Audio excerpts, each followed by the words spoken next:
கர்த்தருக்கு ஸ்தோத்திரம். கர்த்தர் நல்லவர், அவர் கிருபை என்றும் உள்ளது. இந்த நாளுக்காக எடுத்துக்கொள்ளப்பட்ட வேத வசனம் யாத்ராகமம் 20வது அதிகாரம் 8வது வசனம். ஓய்வு நாளை பரிசுத்தமாய் ஆசாரிக்க நினைப்பாயாக.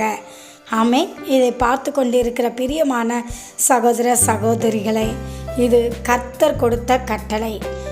தேவன் சீனாய் மலையில் வைத்து மோசேக்கு விரலினால் இந்த 10 கட்டளைகளை கொடுத்தார். அந்த 10 கட்டளைகளில் ஒன்றுதான் ஓய்வு நாளை பரிசுத்தமாய் ஆசாரிக்க நினைப்பாக என்று கர்த்தருடைய வார்த்தை சொல்கிறது. நாம் ஆலயத்துக்கு போவதை விரும்ப வேண்டும். வாரம் தவறாமல் நம்ம ஒரு நாள் ஆலயத்தில் போய் கர்த்தரை ஆராதிக்க வேண்டும். அது தேவனுடைய கட்டளையாக இருக்கிறது, தேவனுடைய விருப்பமாக இருக்கிறது. ஆமென். ஆகையால் தேவனுடைய ஆலயத்துக்கு வாரம் தவறாமல் போய் தேவனை ஆராதிங்கள். ஆமென்.